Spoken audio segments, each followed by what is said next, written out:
America in the 1920s is very different from its European counterparts. All of Europe is essentially recovering from the war. And we're not just talking about economically, we're also talking about their infrastructure, right? These people have physically gone through a war. Their landscape has gone through it. They have to rebuild. They've got to rebuild their industries. And the United States doesn't have to deal with that. So it's in an entirely different place. However, there is the trauma of the war. That's very real. And for the first time in history, psychologists identify what they call shell shock. We now call it PTSD, post traumatic stress disorder, but they identify something like that they call shell shock, which is the trauma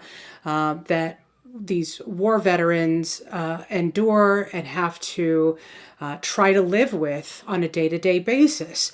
I say all of this because that's going to shape the reality of the 1920s. It's going to talk about or explain why Americans seek out means of escape. It's going to explain why Americans pursue the interests that they pursue. But it's also going to explain why Americans are doing well in comparison to Europe. And then eventually it's going to lead to a conversation where everything eventually catches up to the United States. So let's start talking about what's going on in the United States and what starts to happen. So, as I said, the United States is in this really unique position. But one of the things that I think is important to pay attention to is that by the time the war is over, you have two different generations that are at the forefront of the country. You have the Victorian generation. This is, I think the best way to describe them is they would be the parents of World War I veterans, right? These are the moms and the dads who sent off their sons who were 18, 19, 20, up to 25 years old to go fight, right? And they have a different set of priorities, a different idea of values. They have a different understanding of things like dating and courtship and marriage, but also of gender roles and cultural values. And all of that is different in comparison to their children who are now in their teens and 20s and have gone through a world war, something that has never been seen at this level in human history, nothing as deadly as this. And one thing that I didn't mention in the World War I lecture that is pertinent to this one is that this generation has also, in addition to World War I, has survived the Spanish flu. Of course, there are people who are still going through the Spanish flu, but the Spanish flu begins in 1919, and even though it's called the Spanish flu, it starts in Kansas, and it becomes a global pandemic. So thousands and thousands of people die as a result of this illness.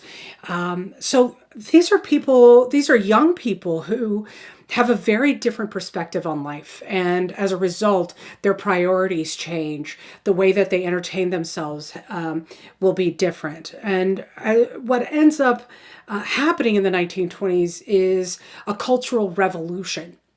One that we will talk about again when we consider the 1960s, right? One of the things that we should consider when we use this term cultural revolution is, remember, revolution is a reference to an upheaval. So it's a change not just in entertainment, it's also a change in priorities. It's a change in how people live their life and how people interact with each other. So I want to talk about some of the ways that we can see this revolution before I get into consumer society. You could see some of the evidence of that cultural revolution in front of you here.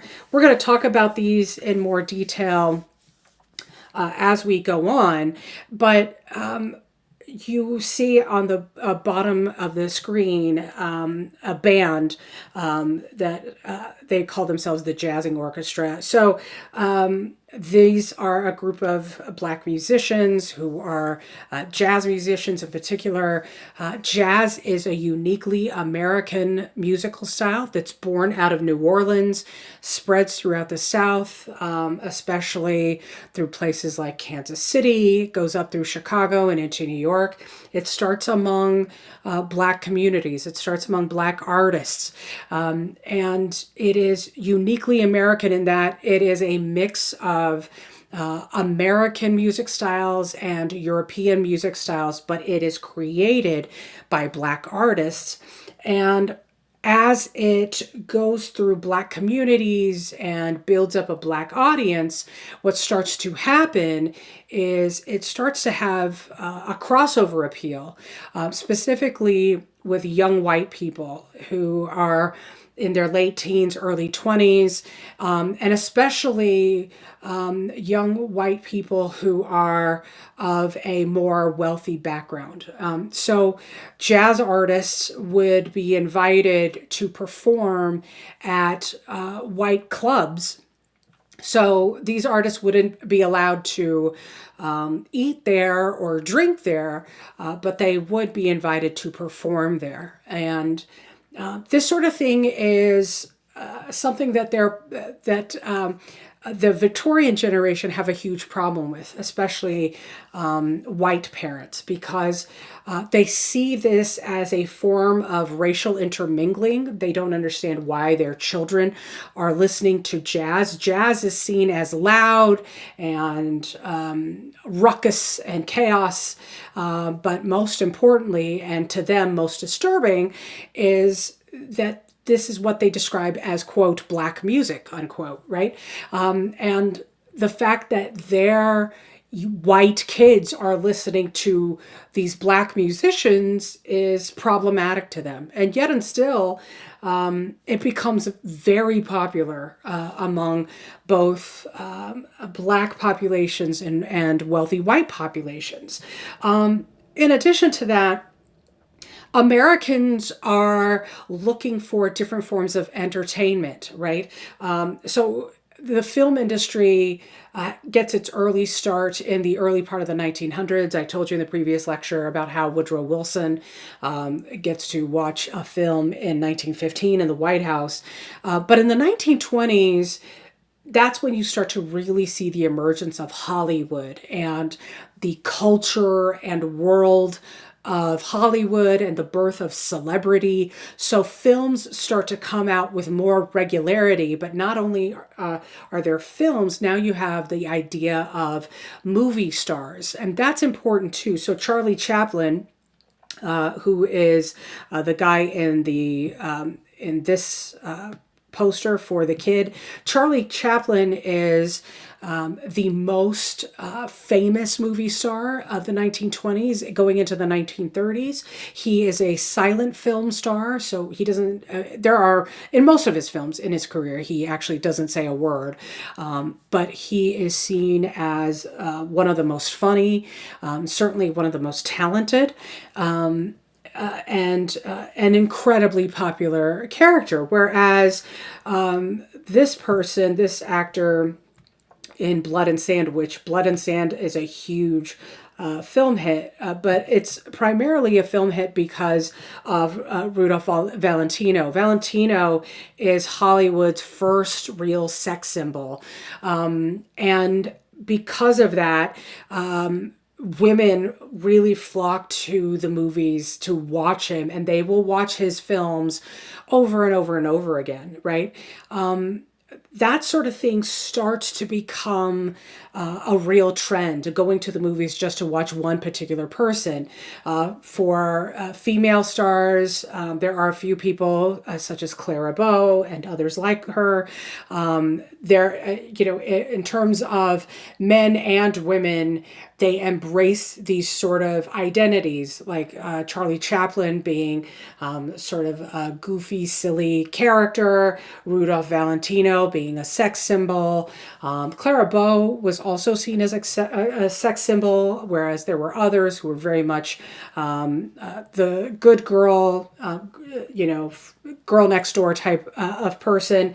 The reason why the idea of celebrity is going to be really important, especially celebrities in the film industry, is because politicians are going to really pick up on this. The idea that there is a way to present your personality and create a reputation for yourself that can resonate with people.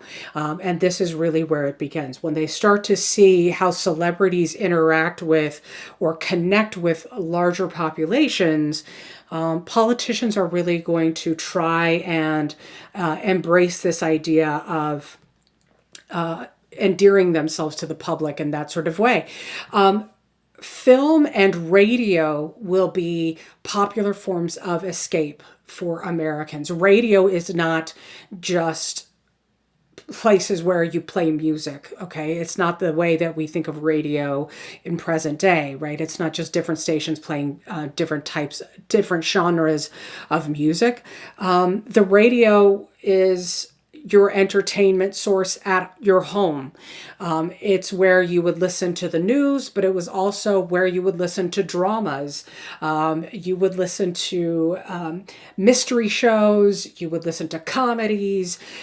You would listen to all sorts of different types of programming, all designed to entertain you. Also during this time, you have different types of city and county fairs.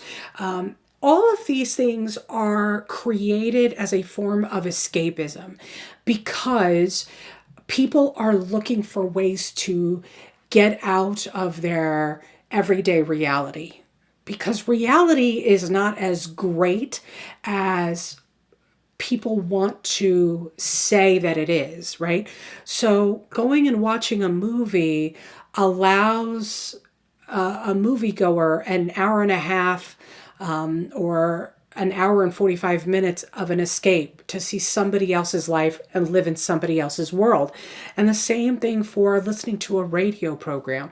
You don't have to think about your life, what's going on in your world. You don't have to think about what you endured during the war or during the pandemic. What really allows for this is the fact that the 1920s is a time of a wider consumer society. The United States is in a unique position economically because while Europe is recovering from the war, in the United States, productivity has grown quite a bit. People are working. There's a really high employment rate, so people are working regularly and they're making money. And here's the thing, this is a very basic, unspoken American value, and that is when Americans make money, they spend money. We don't save money because why would we do that? As soon as we have $1 in our pocket, we're looking for ways to spend it. And when we spend money, spending money leads to ways to invest it in different things. And so we talked about how the Gilded Age is this time period of innovation. A lot of that innovation you see the results of that here in the 1920s, whether we're talking about film or radio, or the development of the early version of the telephone. That sort of thing starts to come about in the 1920s, where you start to see lots of creativity and even more innovation. The economy is doing relatively well. And because there are more consumers, and because these consumers have the ability to buy stuff, they are buying and doing really, really well with their buying ability. But put a pin in that because we're going to come back to that a little later. In addition to that, the 1920s is going to see the introduction to the new woman. But I want you to put an asterisk by this because there are two different kinds of women that emerge in the 1920s. And one of them is the professional woman. The professional woman is the woman who has some level of professional training. She's gone to some type of I think we would call it VOTEC, but some type of special training or a level of collegiate training. And she now works as a secretary. She works as a teacher. She works in a professional setting. She earns a wage and she supports herself. This is a brand new concept, right? The idea of the independent woman who supports herself, who can handle her own business. This idea is so anti-Victorian age, because the Victorian lifestyle really taught you that the woman is supposed to be married at a relatively young age. By the time she's 17, 18, or 19 years old, you should be married. You should start having created and settled your household. You should have already start working on having kids.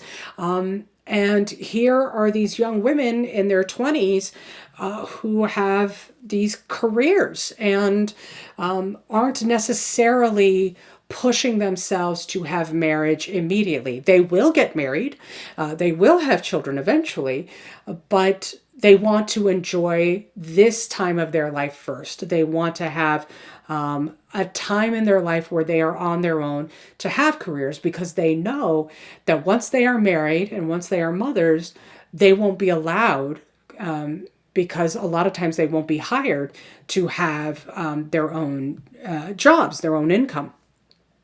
The other type of woman that emerges in the 1920s is the flapper. And one of the things that you should note or write down is that the flapper is the quintessential symbol of the 1920s. She is the true representation of the 20s. You can see a photograph of a group of flappers there at the top right-hand side of the screen. I want to make sure that you understand that not every young woman in America is a flapper. Flappers were young, wealthy women. She could be white, she could be black, but she is not coming from a small town. She's not coming from a rural area. She's coming from the big cities. So she's going to come from Kansas City. She's going to be in New York. She's going to be in Chicago. She's going to be in Tulsa. She's going to be in St. Louis. And in those cities, she is going to come from a wealthy background. Her family has money, so they can afford to buy her the latest fashions, which is important because fashion is what puts her at the forefront of people's attention, right? Flapper dresses in sleeveless clothes. Her skirts and dresses are usually at the knee, if not right above the knee, which, again, compared to their mother's generation, the Victorian generation, this is quite scandalous. What makes it even worse is that while their mothers wore some makeup or a little bit of makeup, flappers are blatantly wearing a lot of makeup. And we're not talking about a little bit of blush here and there. It's painted on. And they're wearing things like red lipstick. And red lipstick at that time was associated with sex workers.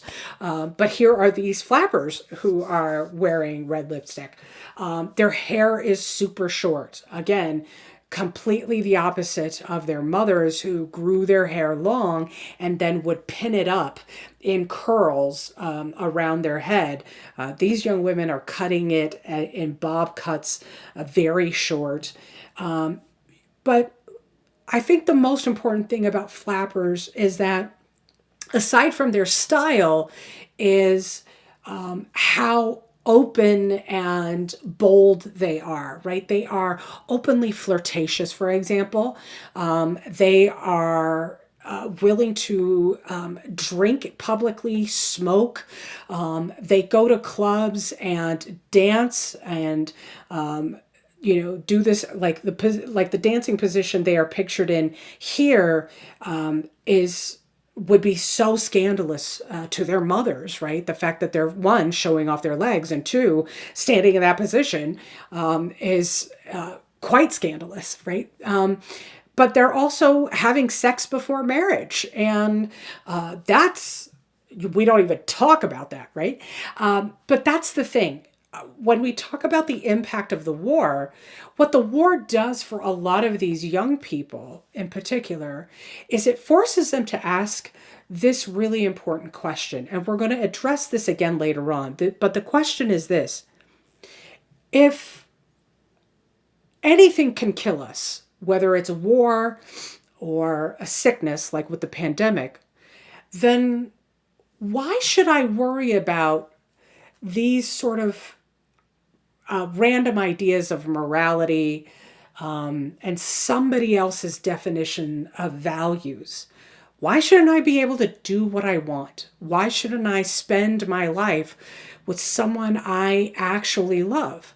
Their parents, especially for those people who are from wealthy backgrounds, but for most people in the Victorian age, they are marrying for survival. Even those people who are wealthy, they marry to preserve their wealth. And if you are working class, you marry to survive. It's not marriage out of love. The idea is eventually you'll love each other. But in the 1920s, that changes. And that's incredibly important too, because it sort of reflects this idea that we have to change what we value and what we prioritize. And you also start to see that happening in politics. Let me explain how you see that. Remember, in the first 2 decades of the 1900s, it's been the progressive era. And in the progressive era, you have people who are demanding change in some way, shape, or form, right? These are people who are activists. There are muckrakers. There are progressive leaders who are calling for reforms in the environment, reforms in immigration policies, how people work, how people live, all of that stuff. And it's all reform all the time. By the time the country goes through the war and this Spanish flu pandemic, all of this racial unrest, we get to a place where they don't care. They don't want to participate in politics. They're not really interested in this whole idea of reform. Reform takes up a lot of energy. Reform takes time. And again, in a day and age where a lot of Americans are questioning whether or not reforms are worth it, whether or not activism is worth it, they're not going to spend their time pursuing activism. Instead, the phrase that you hear thrown around is this idea of moral fatigue. And moral fatigue means exactly what it says, that people are tired of constantly having to do the right thing, which sounds really bizarre when you think about it. But I think the intention there is they're tired of having to constantly work towards improving everything. Like, how do we fix, all of the issues? How do we solve all of the problems? And for a lot of them, they just decide, you know what? We don't want to solve all the problems. We don't care anymore. And this is almost entirely embraced by the Republican Party. Because the Republicans in 1920, first of all, let me add here that 1920 is a presidential election year. And so in 1920, the Republicans sort of readdress themselves and reassess, I should say, themselves and try to get to a place of figuring out, okay, how can we reconnect with the American people, especially after 8 years of Woodrow Wilson?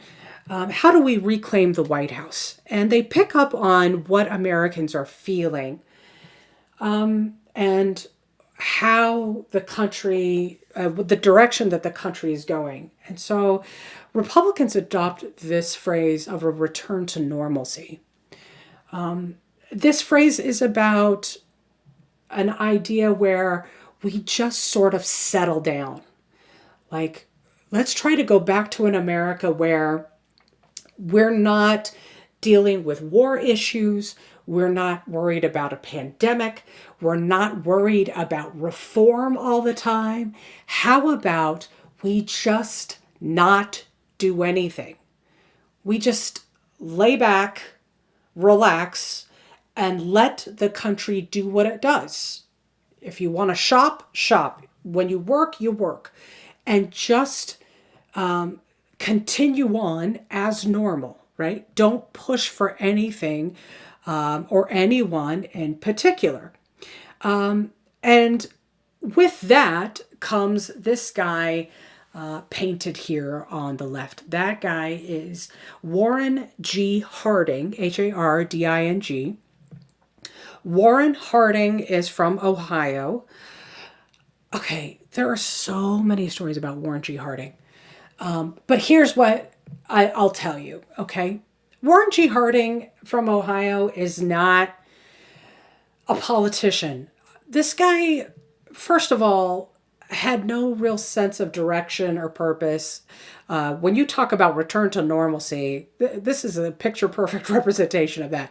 He's got no idea what he's doing. He's just floating around, beep bop booping around. He gets married to a woman that he can't stand. She can't stand him either. It's very much a marriage of convenience. She comes from a wealthy family, so that works out in his favor. You know, he gets his, tries to work as a teacher. He hates it. He gets his law degree, but that doesn't work out. So he ends up becoming a newspaper man in Ohio. That works out fine. As a newspaper man, he makes a lot of connections. And what happens is through his connections, he starts working with a lot of different Republican leaders. And as a result, through a lot of backroom deals in during the Republican National Convention, he becomes the presidential nominee, even though Republican voters wanted a guy named Calvin Coolidge to be their nominee. The Republican Party, the leadership, chose Warren G. Harding. So Harding was the presidential nominee, and Coolidge was the vice presidential nominee. Let me emphasize this just so you understand.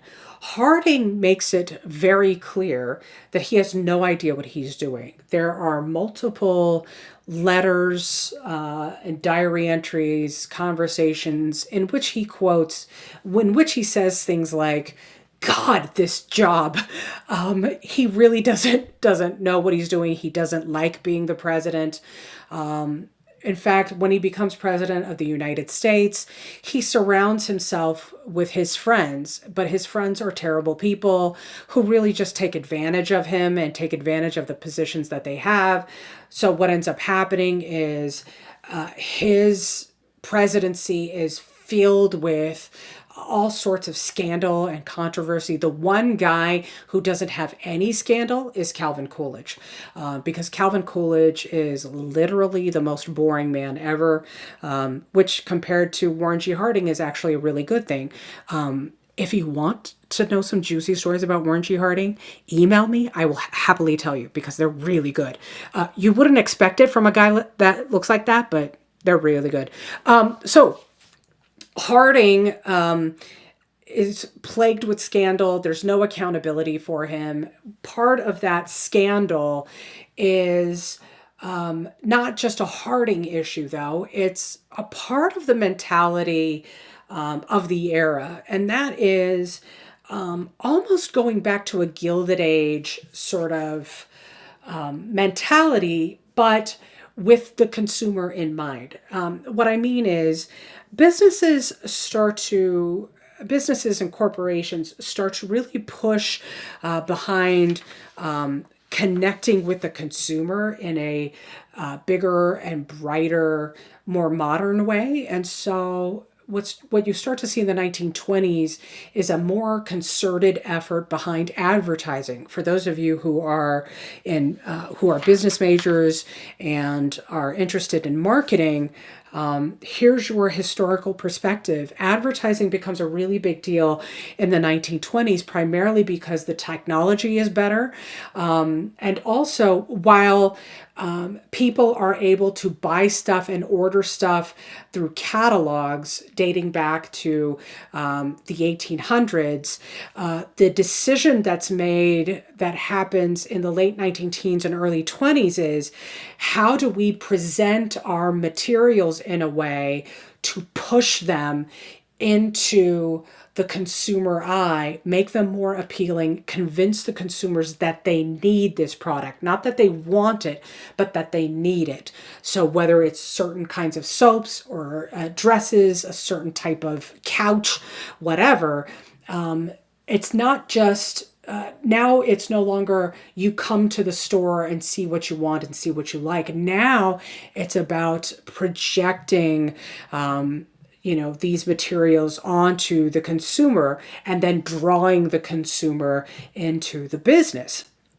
This is going to be incredibly important. Let me go back for a second. This is going to be incredibly important too, because consumers have quite a bit of power here as they are making a lot of money. And that's going to introduce a monster that I think we are all familiar with already, and if not, you'll be familiar with soon enough. That monster is the monster of credit, buying on credit. When this concept of buying on credit is first introduced to the American consumer, the regular American people, what starts to happen is credit is presented as a sign of status. When you can just say things like, hey, add it to my bill, or charge it to my account, it was a message that you were sending that you were a regular shopper here, that you were someone of name and had some fortune to yourself. And so here's the thing. Americans who have money or have credit can and will spend that money and spend that credit. Now, remember, when we're talking about credit, we are talking about people who don't have the money right now. And so somebody else is buying it for you. American Express is buying that shirt for you. And the deal you have made with American Express is that not only will you pay American Express back for that shirt, you are going to pay for that shirt plus interest. And the longer you wait to pay for that shirt, the more you pay in interest, right? Now, Americans are thrilled with the idea of credit because a lot of them are thinking, hey, I am doing really well. I'm working. I'm getting paid great money. I have all of this income. I am going to pay for all of this stuff. But even if I don't have the money readily available right now, I'm going to at some point. So paying things off is not going to be a big deal, right?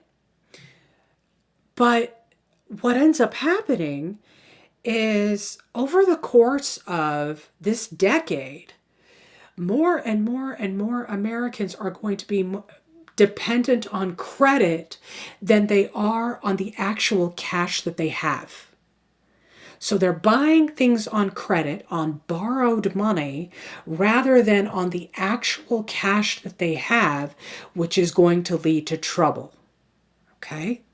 In the meantime, I want to talk about the power of the ideas of economic diplomacy. So in the 1920s, particularly after the war, there is a lot of pressure on the government, on the federal government, to to stay neutral in all things, especially because here's Woodrow Wilson who was saying, yeah, we're neutral, we're neutral. And then before you know it, we're in the war. After that, Americans don't want anything to do with anybody. They don't care what's happening in Europe. They don't care what's happening in Cuba. They don't care what's happening anywhere. Y'all figure it out.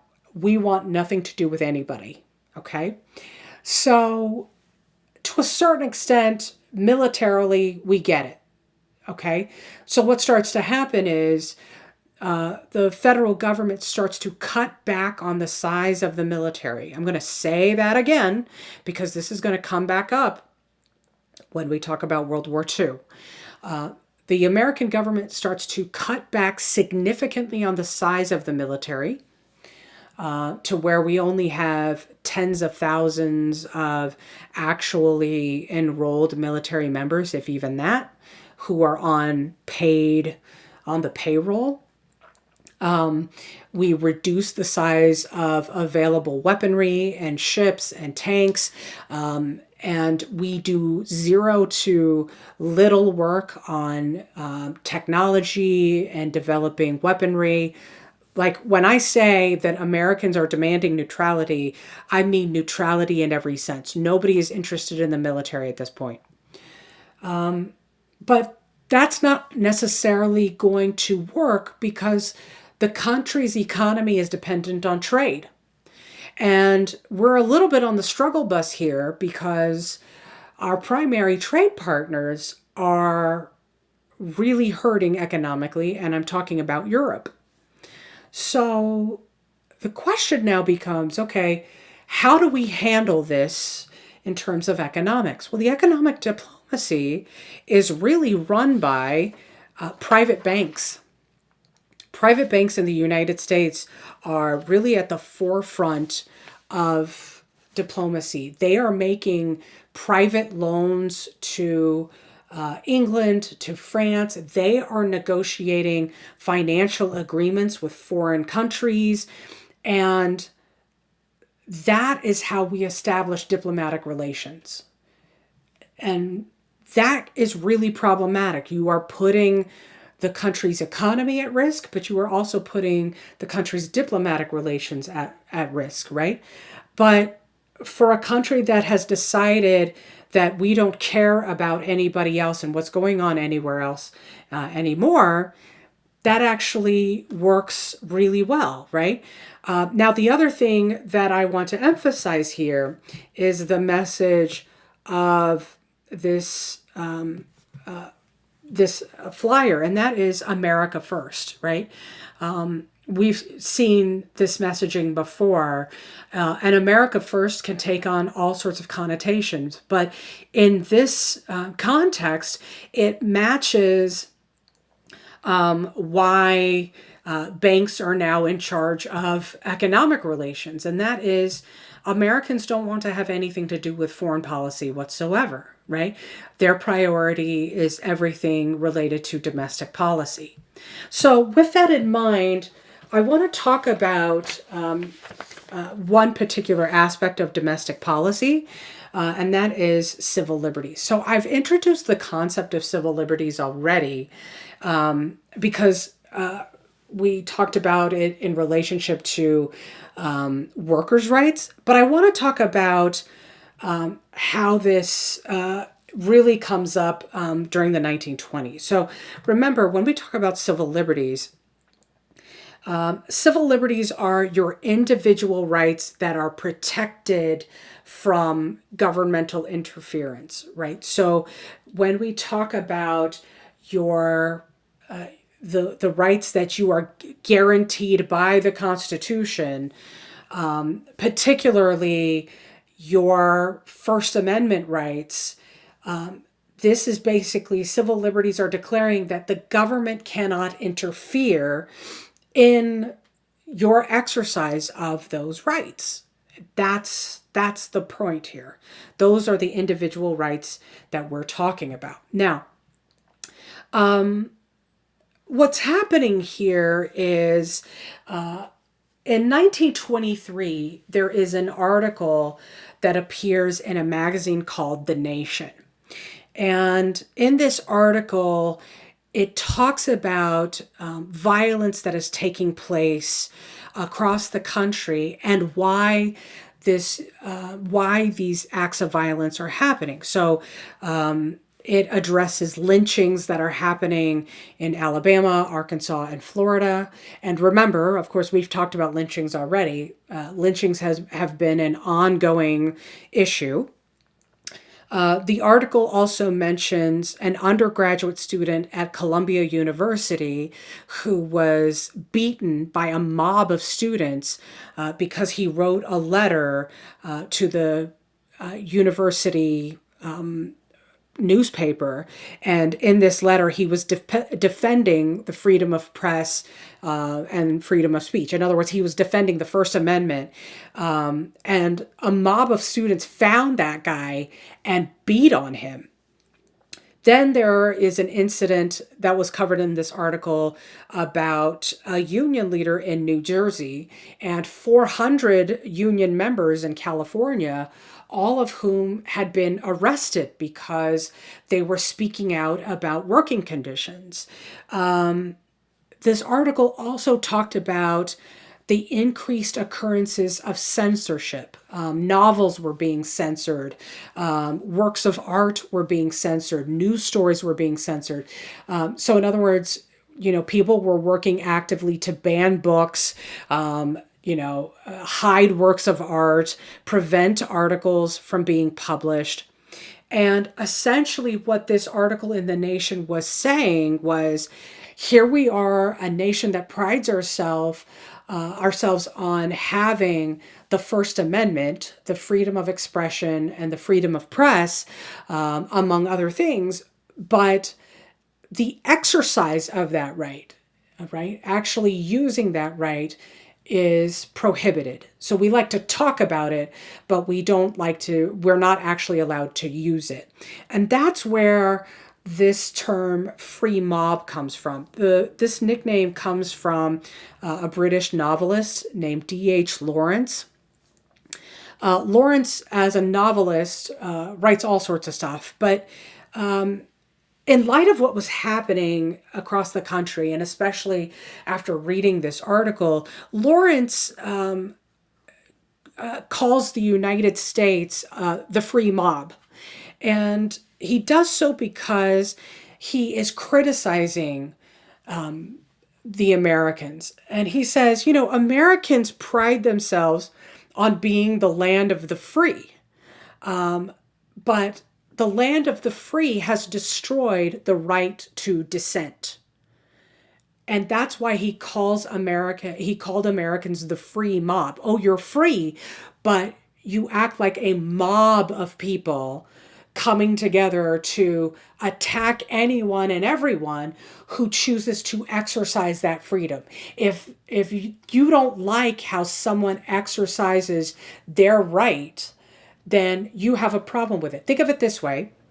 If someone expresses an opinion that another person doesn't agree with, if that second person says something like, well, if you don't like it, leave America or get out of America or go back to where you came from or either love America or get out or something like that, something to that extent. This is what Lawrence is talking about. This is the mentality, this is the idea, this is the concept that Lawrence is addressing. Having freedom of speech, having freedom of expression and freedom of press means that you have the fundamental right to think for yourself, to believe what you want, and be able to express that. Now, there are limits to that freedom. Yes, you cannot, and we'll talk about limits to that freedom in a moment. However, in essence, you should be able to express your opinion without the fear of being attacked for that opinion, right? Of being beaten or losing your job or whatever. But this is where, in the 1920s, this is where things start to change. So, in the 1920s, or actually in the 19 teens, so this is in 1918 in particular, after the Sedition Act is passed, after the Espionage and Sedition Acts are passed, an organization is created called the American Civil Liberties Union, the ACLU. That organization still exists to this day. The ACLU has an express purpose to protect the individual rights of people who had been whose rights had been violated by a government entity in some way, shape, or form. Okay. So the ACLU has protected all sorts of people in the course of its history, over the course of the last 100 some odd years. They've protected everyone from liberal people to conservative people. Anytime any individual with evidence can say that their First Amendment rights had been violated, the ACLU will step in and make these arguments, and help to litigate those arguments in front of a court. And what you see on the right hand side here is a flyer from the ACLU where they talk about why your civil liberties are important, and examples of individuals and different groups who have experienced their rights being violated, and what they've gone through as a result. And you can see at the bottom what they've emphasized in large font. Rights can be maintained only by insisting upon them, by organization, protest, demonstrations, test cases in the courts, and publicity. In other words, you have to make sure that your rights are still in place and recognized by the law by exercising those rights. And if they are denied, then you have to fight back. Otherwise, you're going to lose those rights. Okay? So let's talk about how the courts handle the issue of civil liberties. And we're going to look specifically at the Supreme Court. So prior to World War I, when we talk about the Supreme Court, before I talk about Holmes, prior to World War I, the Supreme Court really does nothing to protect the rights of unpopular minority opinions, unpopular ideas. And then the war ends and the Supreme Court doesn't have a choice. They have to confront this issue of civil liberties. And when they confront it, they have a tendency to rule very conservatively. So there is a case that comes up known as Schenck v. United States. Let me spell Schenck for you. I apologize for not having that on the screen. Schenck is spelled Schenck. Schenck.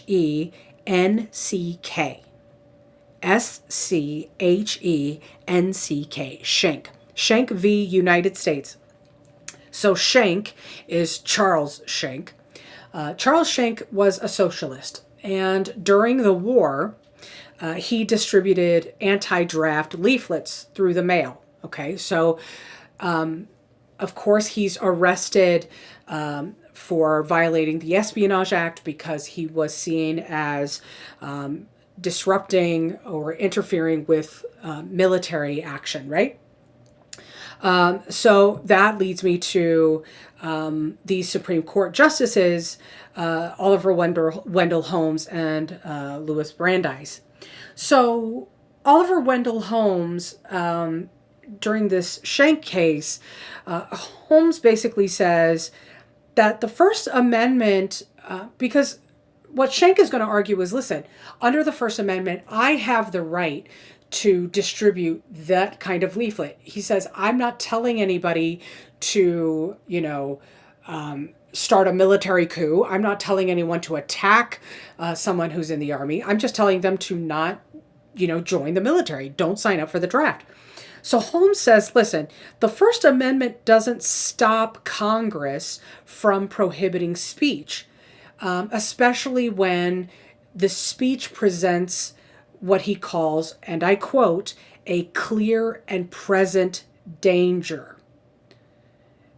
And what he says is that if your speech, if your actions present a risk of inspiring illegal behavior, so if what you're doing, if how you've expressed yourself is designed to inspire people to do something illegal, then that can be defined as clear and present danger, right? So, what Holmes is saying is that Schenck, by sending out these leaflets, he is instructing people to do something illegal, right?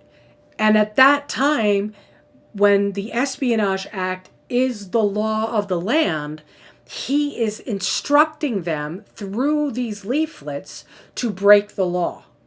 And because of that, he is not protected by the First Amendment. And that's where he talks about this example. He says, listen, you can't go into a crowded theater and shout fire and then say, I'm protected by the First Amendment. I should be able to say whatever I want to say. Because what you just did is you put the entire crowd in danger. You caused all of this havoc and chaos where people are stomping all over each other, running all over each other to get to the nearest exit, just so you can have a moment of funny to yourself. And you put people in danger, and then you're going to scream First Amendment? That's not going to work. So, in other words, there are limits to, conditions to the First Amendment. Why is this significant? Let me explain. Over the next 50 years, this opinion from Holmes is going to be the basic test for First Amendment cases. From now until almost 1970s, the early 1970s, this is the standard by which courts decide how to rule on First Amendment cases. And essentially, what you see here is that public officials were allowed to decide what speech was dangerous. And the reason why this can be deemed problematic is because should we be able to trust the public officials in charge?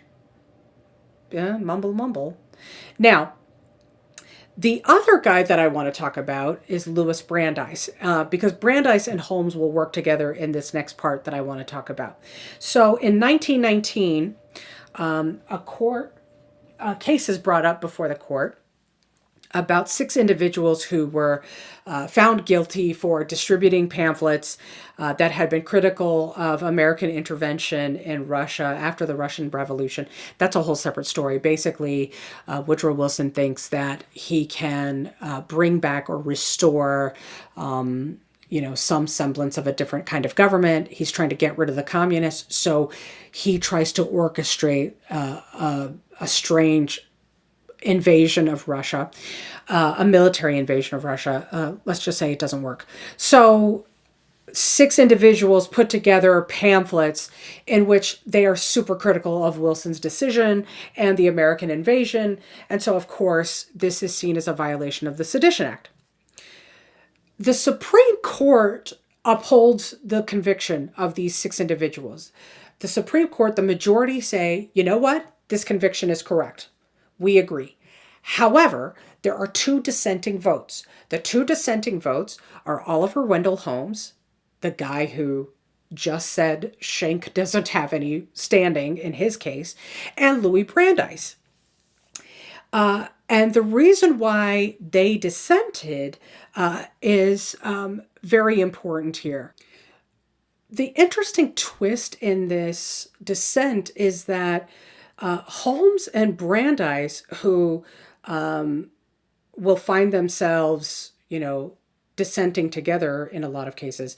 On this particular case, what they argue and what they talk about is the fact that clear and present danger is one thing, can be an important thing to consider. However, When we talk about actions and the desired results, such as military actions with a long term goal, one can consider the free exchange of ideas, which is one of the intentions of the First Amendment. So, what I want you to understand here is that while Holmes has this very specific interpretation of that other case, what this demonstrates is that there's a lot of gray area here, right? There's not just one right answer, one wrong answer. There's a lot of gray. And here's why this matters in the 1920s. The 1920s is plagued by this whole idea of debate and change and a complete sort of challenge to what we know to be true, what we know to be American, and what we know to be a part of our identity. That leads me to this heart of the culture wars of the 1920s.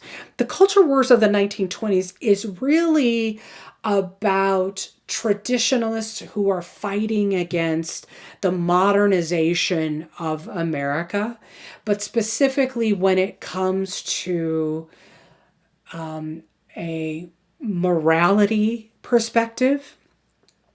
And this is specifically tied to religion. So after the war, you see a really sharp change in how people view and understand God. So the traditionalist understanding of God is that there should be regular attendance at church, and going to Sunday school and tithing and participating in all the church events, dressing in specific ways, and adhering to a very strict, specific code. By the 1920s, you start to see more young ministers who have been trained with a new perspective in theology that had been influenced also by a lot of psychology. And a lot of that is because of the impact of the war, as well as the impact of other massive events like the pandemic.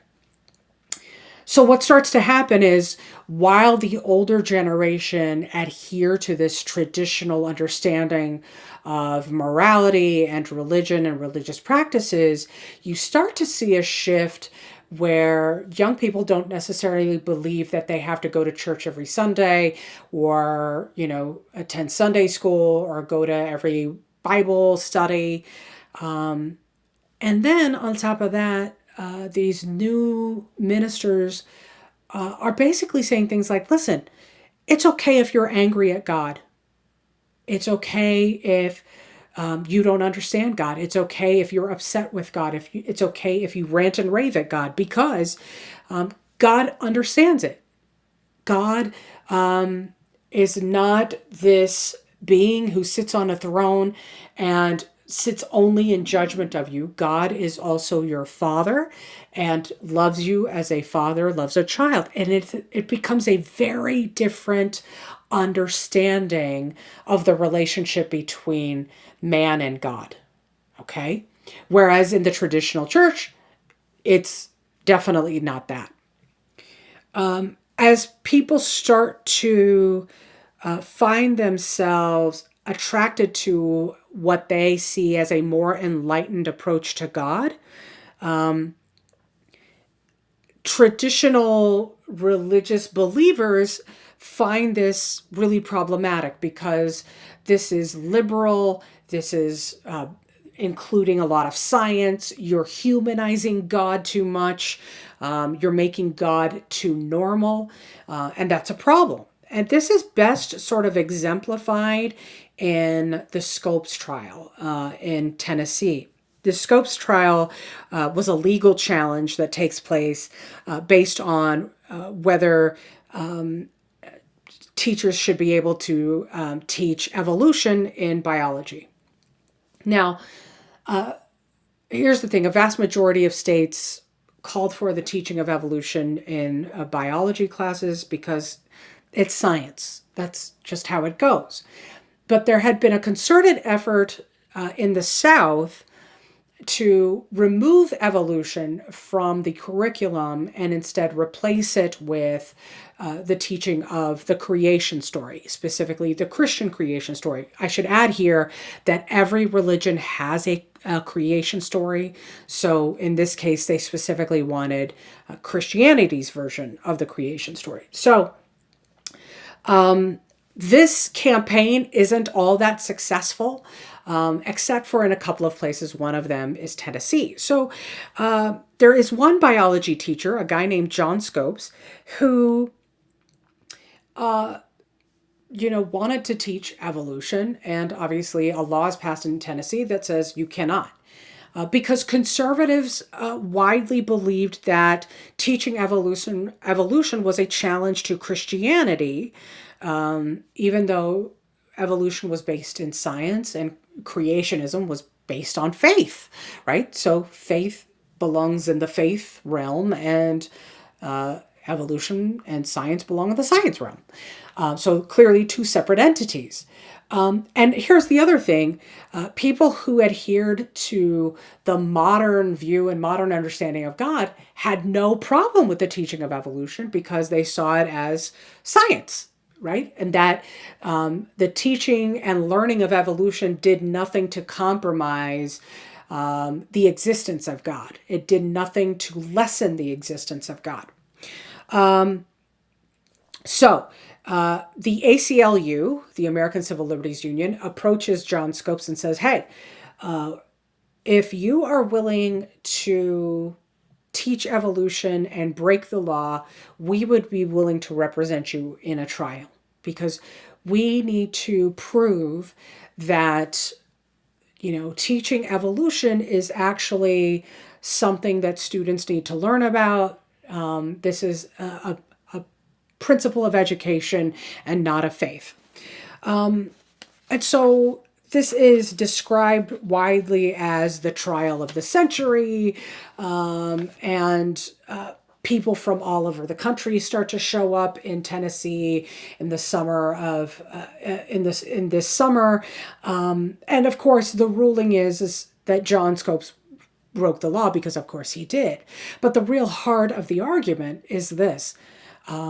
That you could have a more modern take on your faith and on your understanding of God, and still be able to understand other concepts and still be able to learn other things, right?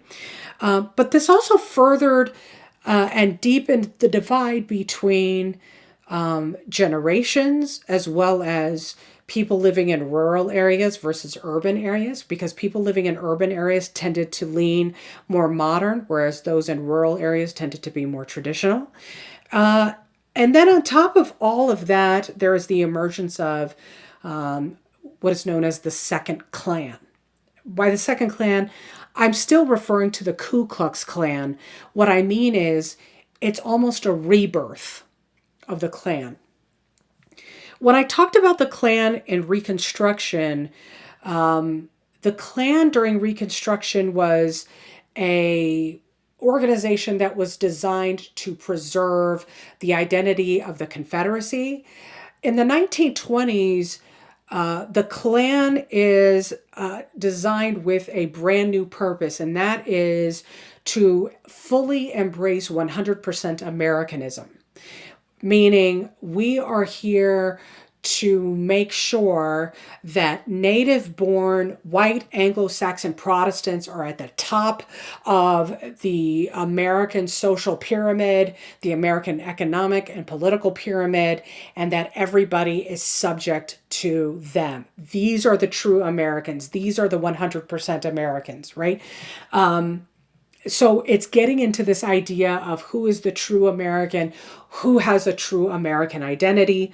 And now you can see this picture on the right, that phrase America First again, but it is being fully embraced by, as you can see in this case, Klanswomen. And these are Klanswomen marching in a parade, obviously showing off who they are. And that's really important too, because in the 1920s, the Klan is really going to reach their peak. When we talk about the comeback of the Klan isn't just in the South anymore. The Klan is going to reach into the North and especially in the Midwest. Why? Because of the Great Migration. When Black populations start to show up in these cities, there are concentrated groups of white populations who are angry and offended and want to protect themselves, want to push back against this. And the way that they do that is by joining the Klan. The Klan becomes a source of pride. Politicians will run for office, and on their flyers and posters, they will say, proudly sponsored, proudly endorsed by the Klan, proud Klan member. The Klan will host picnics and barbecues. They will host small fairs where they will invite and families to come, and they'll hear speakers talk about, the Klan's values and all of that stuff. So the Klan becomes, it's considered a legitimate national quote unquote patriotic organization, but they are not. I want to emphasize this. They are not this patriotic organization.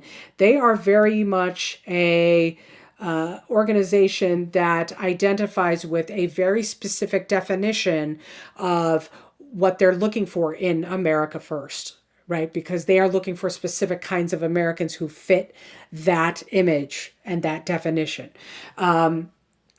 What starts to happen, though, is, they are going to push for these specific agendas. They'll reach a huge membership list. What starts to occur, though, is membership starts to die down as the Klan becomes more violent. When they start setting crosses on fire and things like that. People in Indiana and Ohio and Illinois, where there are thousands of members, they start to get nervous. They don't like the idea of the burning crosses. They don't like the idea of the violence, and they start backing off. However, not without having made some impact first. The big priority for joining the Klan and the Klan becoming this 100% Americanist organization in the first place is immigration. So even more so than the Great Migration and Black population showing up in the Midwest is the fact that millions of immigrants had shown up in the country and people were trying to fight back against that, especially after the war. One of the things that I want to emphasize, and we'll get into in a minute, is the fact that there has been this growing fear that immigrants are bringing in these foreign concepts of socialism, communism, and anarchism. Plus, on top of that, they're bringing in their religious views, and they are changing American society as a result. So you start to see the introduction of new phrases such as illegal alien. And illegal alien is introduced for two purposes. One, to create this idea and also start resentment based on the idea that people are coming here outside of legal proceedings. And two, using the word alien in an effort to dehumanize people who are arriving in the country. That's the other issue. So illegal alien is intentional. It's designed to dehumanize, and it's also designed to make people angry. What happens as a result is Congress will pass two immigration acts, one in 1921, the other in 1924, designed to reduce the number of immigrants that come in from Europe. Because what we don't want are those socialists, communists, and anarchists. Does it work? Not really. But here we are anyway. Now, I do want to spend a minute talking once again about that Cultural Revolution because the Harlem Renaissance does deserve a minute. When we talk about the Harlem Renaissance is not just or solely based in Harlem, New York. It is a renaissance, a cultural revolution that takes place among Black populations across the country. But it is worth mentioning that it is a renaissance that includes jazz music. It's a renaissance that includes the emergence of writers, artists, poets, and all of them through this era are now telling the story of the Black experience in America. That's the purpose and the great strength of the Harlem Renaissance. If you look at this piece, Blues by Archibald Motley, by the way, is one of the great artists of the Harlem Renaissance. He presents African Americans in an entirely new light. They are dancing here, enjoying each other's company. They are dressed in fine clothes. They look beautiful and attractive, and they are regular human beings and enjoying a regular life, which is not usually how they're depicted if they are depicted in paintings, right? And then on the right is a poem from Langston Hughes, one of the most prolific writers of the Renaissance. And in this particular poem, he has several, but the idea is he talks about in many of his poems the experience of trying to fully enjoy and fully embrace who he is as an individual in a place that doesn't necessarily allow for that. Okay, let me go back to that for a second. One of the things that I want to emphasize here with these writings and these paintings is this. This is happening for white writers as well. The Great Gatsby, by F. Scott Fitzgerald, but there's also writings from Ernest Hemingway. There are poems that are written. All of them are talking about a brand new life experience. But the life experience is written in the context of the shadows of the war and how the war has shaped their understanding of life in general. So I just wanted to add that in there. Okay, so we are going then from this cultural revolution and economic strength to a huge downturn, right? So let's talk about what happens. Let's start with farmers. For farmers, this decade is very different than it is for the rest of the country. So while the country in urban areas is going through a cultural revolution and they're buying things left, right, and sideways and buying things on credit. For the farmers, the Great Depression starts in 1920. It starts as soon as the war is over. And let me explain why. It starts in 1920 because the war had been a huge source of income for American farmers.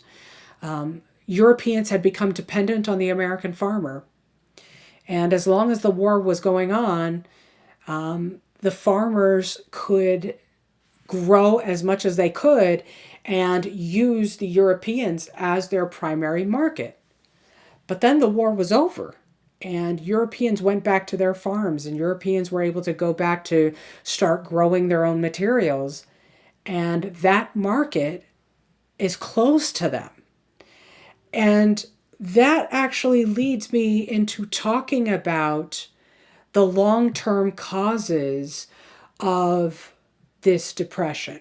Because usually when you think about or when you learn about the Great Depression, most of you in your high school history class or in other classes have probably talked about the stock market crashes of 1929, especially in October. Listen, it was a long time coming. This is not something this is just like World War I. It's not something that happened suddenly. It was a long time coming. So let me explain all of those events that lead up to it. Starting with the farmer. This first issue of overproduction ties to the American farmer. Let me explain why. So, American farmers, when the war begins, are buying up land, buying up equipment, and buying seeds to grow more and more and more stuff because they're thinking, oh my God, the war is going on. There is so much demand. We have to meet the demand. And this war is going to go on forever. And because it's going to go on forever, we have to make sure that we have enough stuff to meet that demand. But here's the problem with that. The intention is good. Here's the problem with that. They are buying this land, they are buying this equipment on credit. They do not have the capital to buy it on their own. And banks who are not being held accountable to anything, banks are just lending out this money, guys. So let's just say you decide to come to the bank of Dr. Kodam Thara, and you say to me, the banker, I need to borrow $1 million.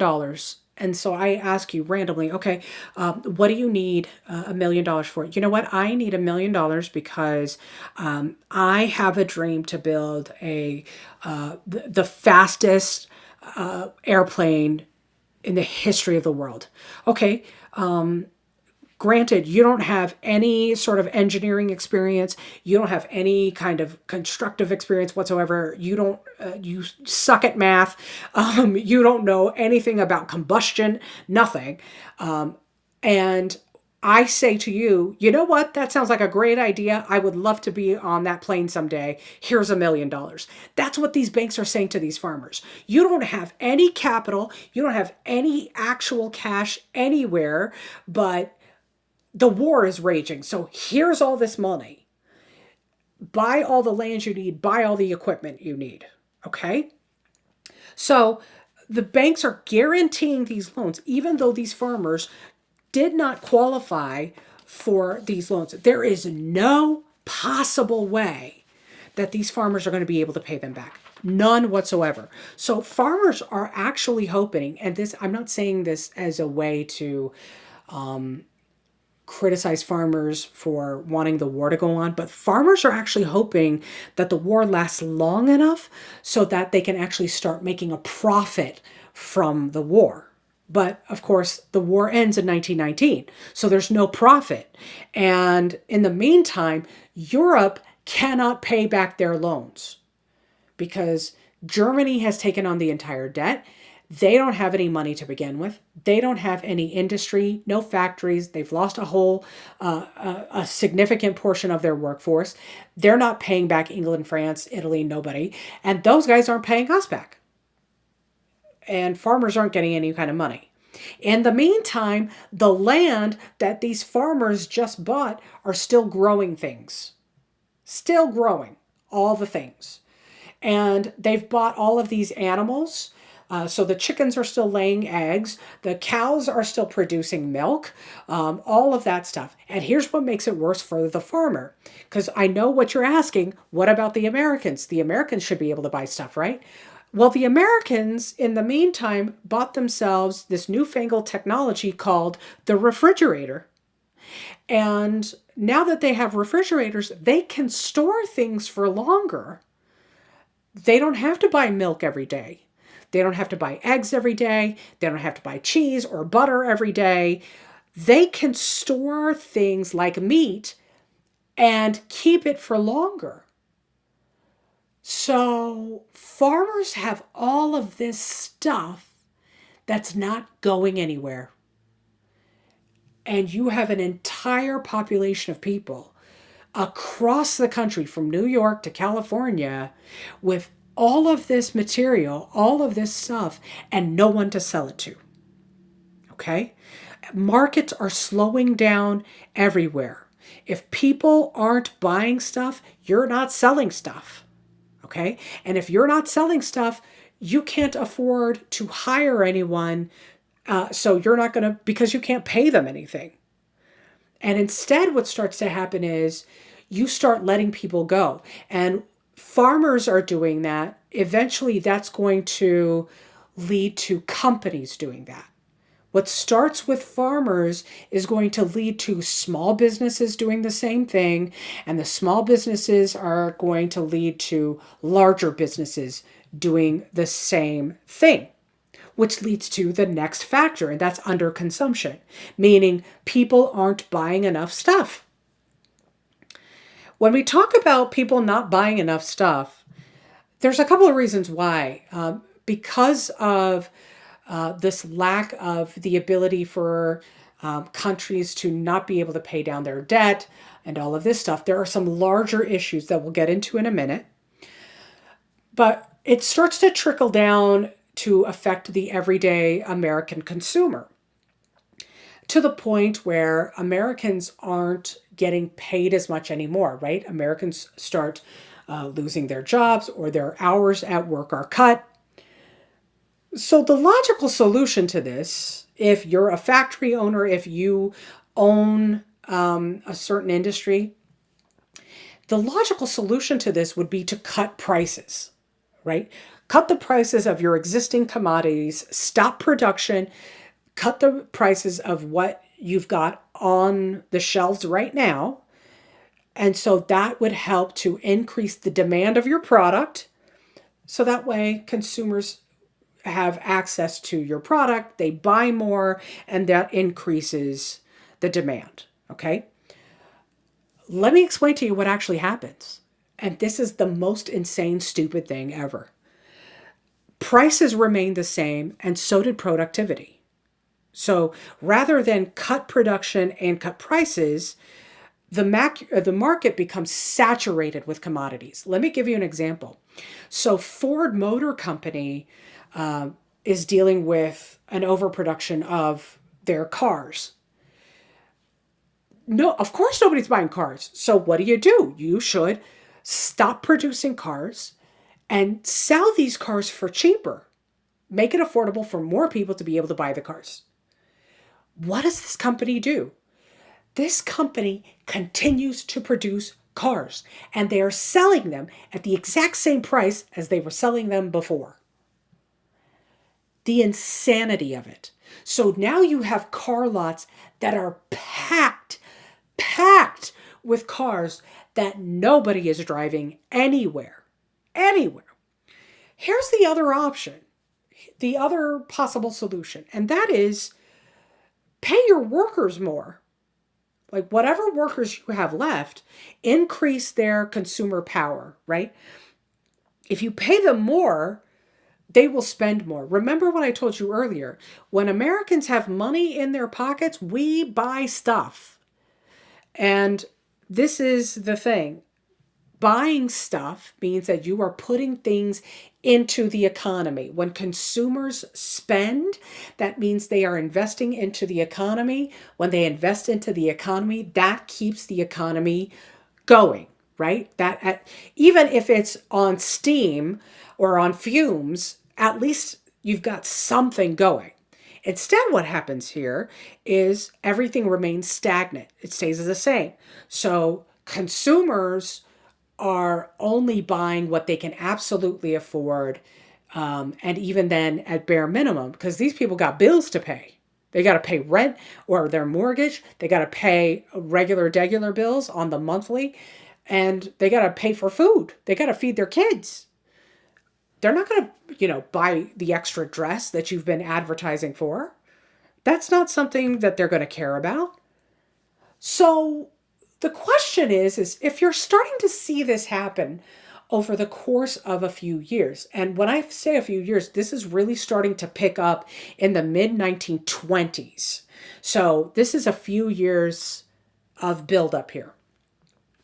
Where is the government? Why isn't the government intervening? Well, when you have a guy like Calvin Coolidge in charge, Calvin Coolidge says, listen, the stock market moves in cycles. Sometimes it's good, sometimes it's bad. So eventually it's going to work itself out. You can't intervene. And he very much believes in this idea of a federal government that stays out of things, especially as president. He believes that the president is essentially a figurehead. He thinks that the responsibility of governance belongs to Congress. So he is not a guy who's going to push any kind of agenda. He is not a guy who is going to create some sort of program to intervene on anything. He'll take pictures, like ceremonial pictures from for now and then, but other than that, he's not doing a whole lot. The problem with that, though, is that Coolidge is not taking into consideration the larger issues at the time. The larger issues at the time is that there is a global crisis taking place, a global economic crisis. And let's talk about what's happening in the second half of the 1920s. By the time we get to the second half of the decade, Germany has $0. They are literally printing out paper money. If you have a piece of paper in front of you, pick up that piece of paper. That piece of paper is essentially what Germany is using as their money. Okay? This wreaks havoc on their economy because there is no value to the money they're using. That's the money, by the way, their so-called money that they're using to try and pay off their debt. So not only are they wreaking havoc on their own economy, they're doing it to other people's economies too. Because England and France finally say to the United States, listen, we can't pay our debt. So the US federal government, rather than approaching this logically and saying, okay, you guys can't afford to pay your debts. Germany is, basically paying us with toilet paper. What if we reapproach this? And what if we invest in Germany, rebuild Germany? That gives people jobs. Maybe it'll get the economy going again. No, the federal government does this instead. The federal government issues an increase on tariffs specifically for European goods that were brought into the United States. So increasing the tax on European goods, increasing their tariffs. England and France are outraged by this because here's what I want you to understand. The United States, just as every other country, we make our money off of trade. That's where a majority of our income comes from, right? So here is the United States essentially saying to Europe, you're going to have to pay higher taxes. And England and France and Italy basically say, higher taxes where? There is no way the companies in our countries can afford to pay those taxes. So what Europe does is European countries increase the taxes on American goods as a punishment on the Americans.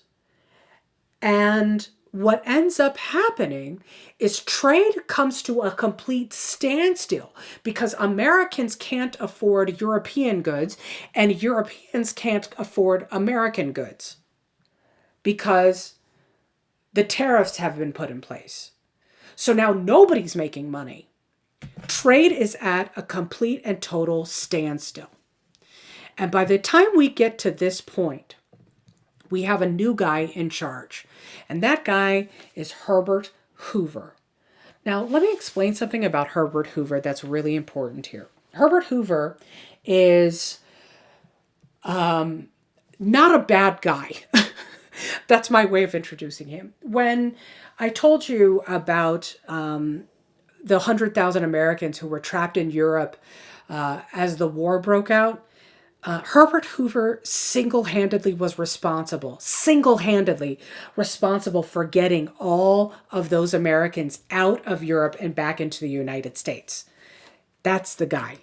And during the war, Hoover is the guy who helps to organize food, basically getting food runs together. So he collected food for those in need. He raised funds for the war effort. This is a guy who understands desperate times, desperate measures, because he grew up in those kind of circumstances. When his parents died when he was a very young boy, he was shipped off to live with his uncle and aunt. He's known struggle. He gets it. But he has a very strong belief that government cannot and should not intervene in the economy. Okay? So by the time he becomes president of the United States, there are high unemployment rates. There are bread lines, so people are waiting in line for food. This is happening in cities across the country. Americans are desperate. Americans don't know where to turn. They don't know how to fix the problem.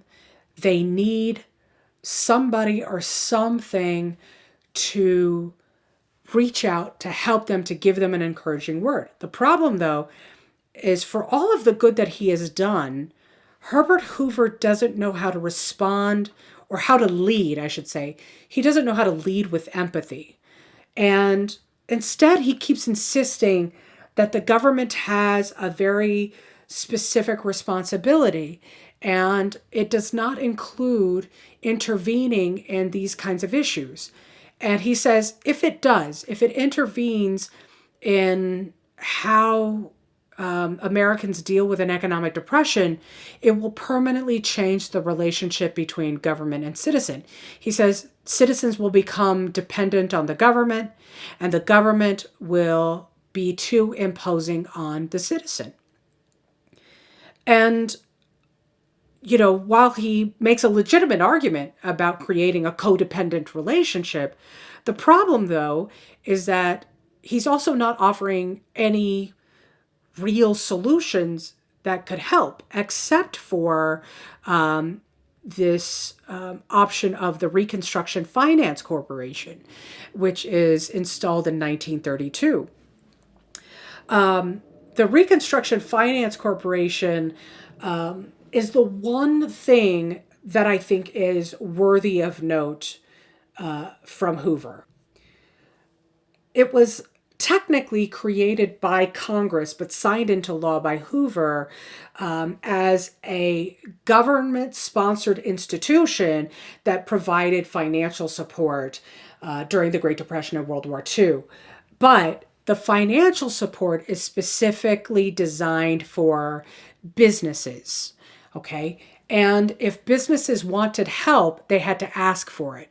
So this help is not provided to every business. If you have a business, you have to request help from the RFC. You're not going to automatically get it. And in the meantime, if Americans wanted help, Americans, he advised, should turn to their churches and their charities and local charities. The problem with that, though, is churches and charities run out of food and water and shelter too. So you'll notice these pictures on the left-hand side of this page. This is a picture of a shanty town outside of a heavy factory location in Seattle. Shanties are essentially shacks made of tinfoil and spare pieces of wood and that sort of thing. You would have entire families living in these one-room shacks because these families couldn't afford to pay rent anywhere else. And so you have entire communities, hundreds and hundreds of people living in these shacks. And because Hoover had seemed so callous, these shanty towns, which were across the country, by the way, were nicknamed, as you can see, Hoovervilles. Because Hoover, they argued, sent them into these places. You'll notice all of these people lying on the ground here, some of them lying on, all of them using newspapers, lying on newspapers, and some of them using newspapers as blankets. They nicknamed these newspapers Hoover blankets. So Hoover isn't a very popular person. What really sort of puts the nail in the coffin, I'm going to be really brief about this because I'm going to show you a video clip of this instead. What really nails the coffin for Herbert Hoover is the emergence of the Bonus Army. The Bonus Army is made up of World War I veterans who marched on Washington in protest for a payout of a life insurance premium that they were promised. So when they signed up for the war, towards the end of the war, the government promises all of these veterans that they would get a life insurance payout in 1945. And if they weren't alive in 1945, then their, surviving family members would get it. But anyway, they wanted their life insurance premiums right now instead of waiting until 1945. The movement begins in Oregon in May of 1932. It starts with 400 men. By the time they get to Washington in June, there are 17,000 veterans. And then they bring their wives, their kids. There are other supporters that show up there cheering them on. So there are a total of about 43,000 supporters there. There is a huge protest on the grounds of the Capitol. And it gets a whole lot of media attention, of course. Now, the House votes on this, and the House passes a bill to pay them something. It wouldn't be the full payout of the premium, but they pay them something. Senate decides to vote against it because the Senate says we don't have that money. And Hoover decides that rather than meet with these individuals, which he could have and should have done, he could have called in their leadership and met with them one-on-one, had a conversation with them. But remember, Hoover doesn't do empathy very well.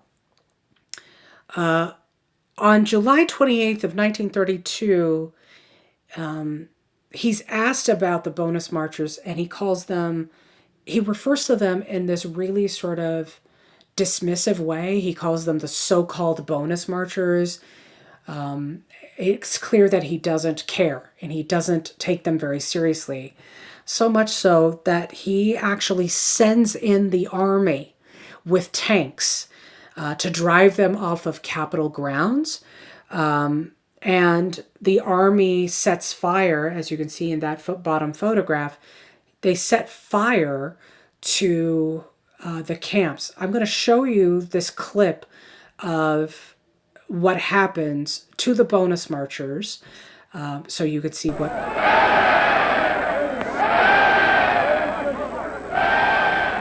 In 1932, Washington was under siege. The capital was surrounded by over 10,000 unemployed veterans of World War I from all over the country. Their only assets were the bonus certificates they'd been given after the war, which promised a cash bonus sometime in the future. They needed it now. I came to Washington to get my bonus, and I'm going to wait for it till I get it if I have to wait till 1945. What that brought you to Washington? Well, to beat the Undertaker, spend the money before the Undertaker gets it. I know who's made this country worth living in. It's just you fellas. Look, makes me so damn mad a whole lot of people speak of you as tramps. By God, they didn't speak of you as tramps in 1917 and 18. No. Take it from me. This is the greatest demonstration of Americanism we've ever had. Pure Americanism. President Hoover was left to... Okay, so I'm going to skip ahead just a little bit because I want to show you the impact of the Army coming in. The greatest concentration of fighting troops in Washington since 1865. I knew something was going to happen, that they might be attacked. And I had a press card, so I passed the police lines, and then I saw the soldiers advancing into the camp. And when confronted with this, the men all stood there and said, "Stand firm as long as you can." And they started throwing tear gas. I'd never seen anything like it. They systematically went down the line, burned up all the tents and all the possessions of the people there. I was thinking of Herbert Hoover when this happened. because his election was in 3 months. I thought this would be the finish of Hoover. The orders of the president must be obeyed, and the roaring flames sound the death knell to the fantastic bonus army in the shadow of the beautiful dome of the Capitol of the United States of America. And that's the other thing that I want to point out. So the images that you see here and this film footage is played for Americans across the country when they go to watch movies. And even during the Depression, if you paid a nickel, you could watch a movie, or you could, pay like 10 cents. You can watch a double feature or whatever, depending on the day. A part of that experience would be watching newsreels. And so this is played across the country. And this specific image is so interesting, and just such a clash of what Americans are expecting. Because here is what the Army's done to these veterans, right? And then it's all right in front of the Capitol dome, right? And as that journalist pointed out, the man who had worked as a journalist covering the story, this is just 3 months before the 1932 presidential election. So keep in mind, Herbert Hoover is running for re-election when this happens. And something like this is beyond disastrous, right? It's the worst possible thing you could do.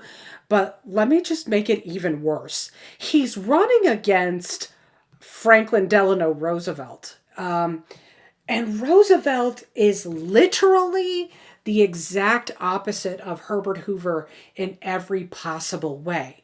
Roosevelt is charming and kind and empathetic, and he is the guy who presents himself as someone who will listen, someone who will hold your hand through it, and he's also someone who's going to help you survive. And listen, to be fair, a monkey could have run against Herbert Hoover and probably would have won that election campaign. But Franklin Roosevelt is not only going to win that election, but he's actually going to change the game, not just for the Great Depression, but for American politics and American history. And we'll talk about how in the next lecture.